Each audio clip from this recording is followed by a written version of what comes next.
Hi, welcome to NANYA'S space again. It's good to be here. It really, really feels good to be sitting down behind this camera and speaking to all of you.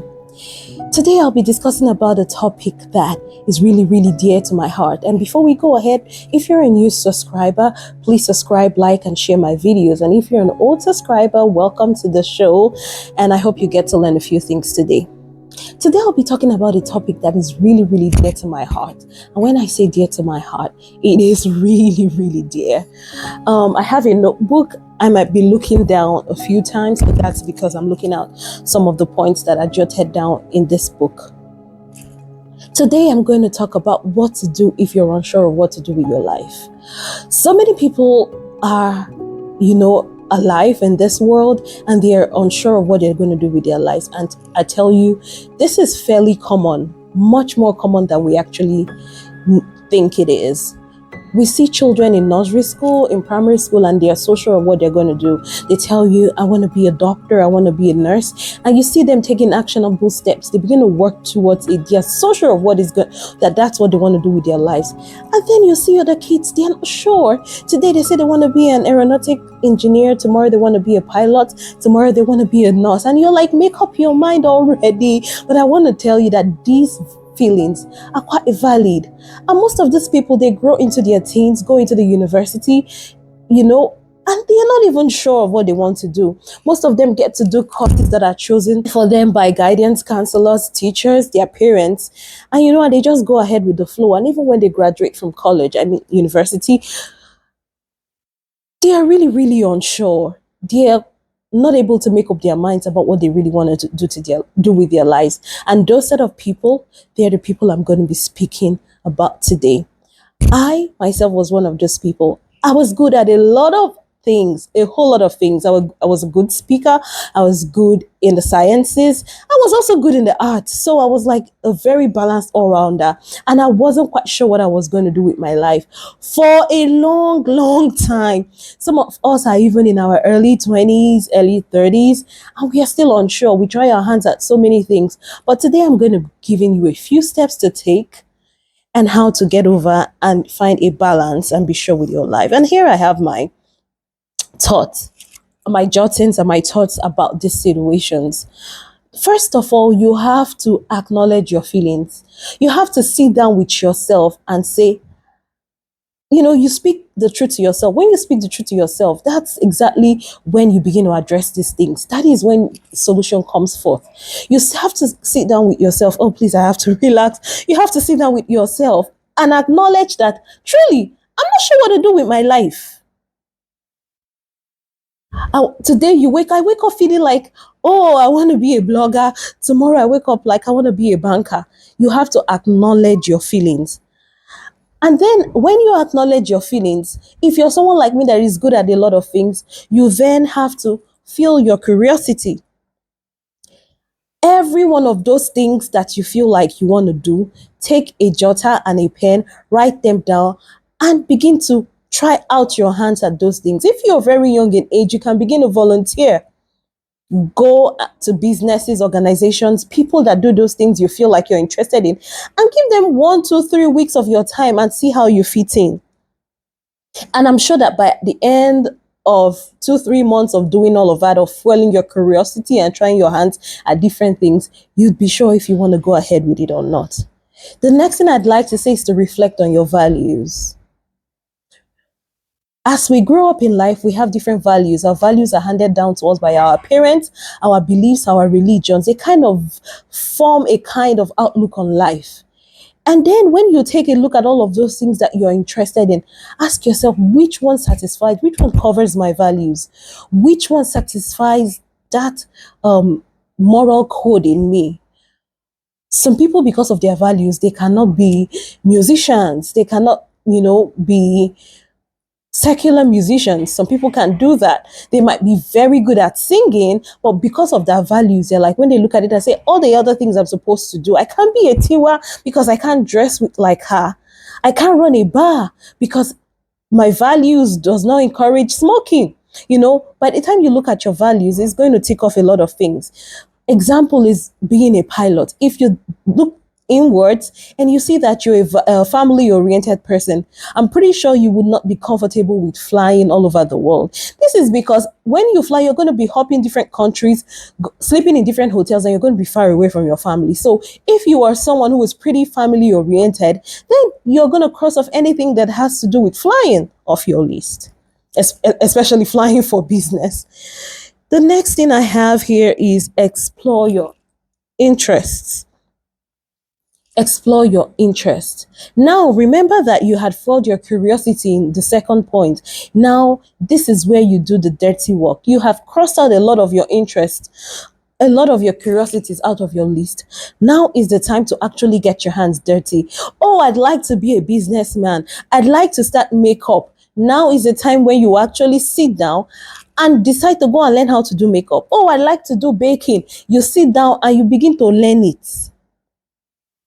Don't just feel like it. At one point in my life, I liked doing the food business and I put my all into it. You know, I'd like to use myself as an example. I put my all into it till I was sure that this is not what I want to spend the rest of my life doing. I may like to do this as a hobby, but I wouldn't want to do this as a source of income. Another way to find out what exactly you'd like to do with yourself is to celebrate your uniqueness. We are all different. Truth is, no two human beings are alike.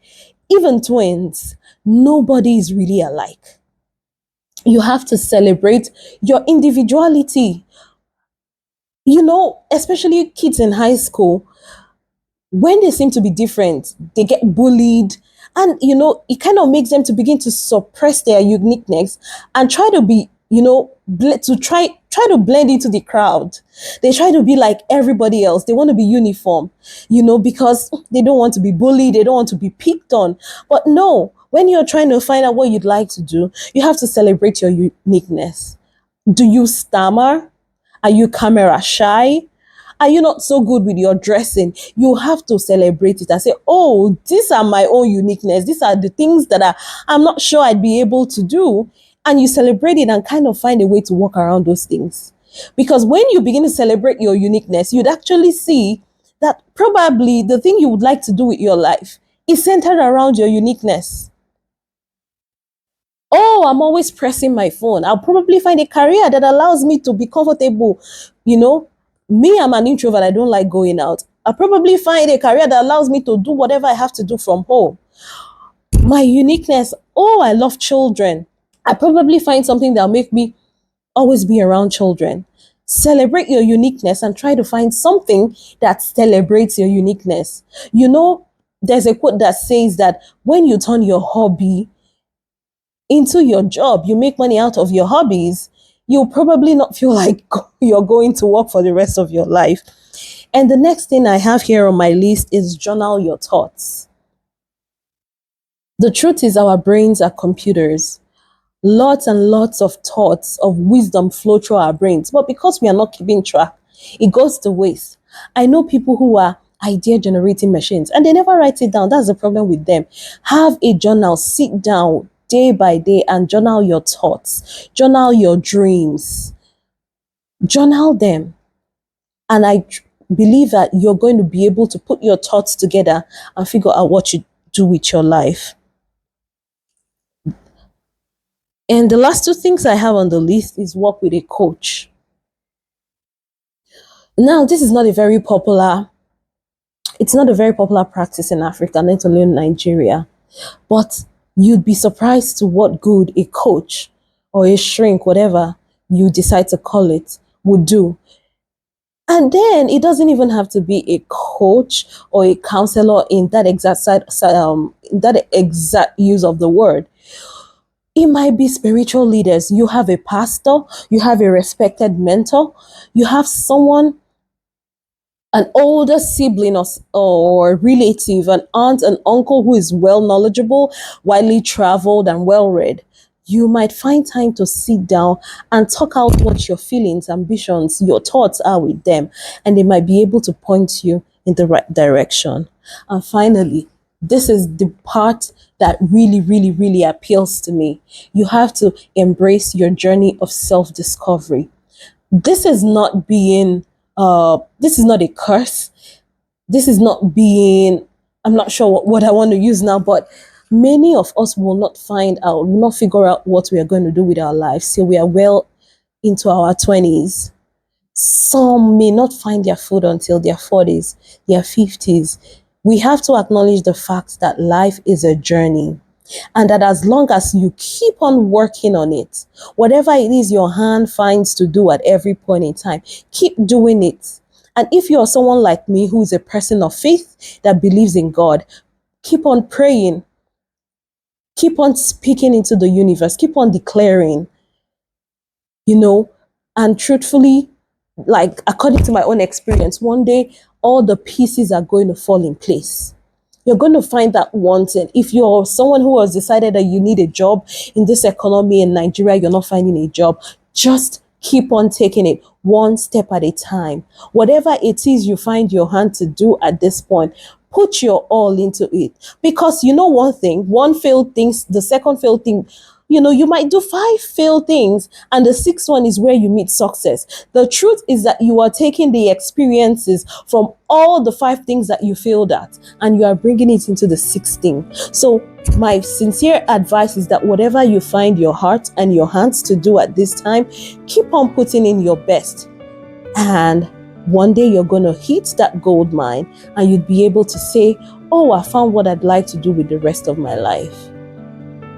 If you have ever been in a situation where you are unsure of what you'd like to do with yourself and you were able to get out of it, can you put your thoughts, what you think about this topic, can you put it in the comment section? Let's talk about it for a bit. I'm pretty sure there are a lot of people who are at this stage in their life, and your thoughts, this video, your suggestions, and whatever it is we're going to be discussing about in the comment section will definitely provide them with some insights on how they're going to navigate through this part of their lives. Thank you and have a great day.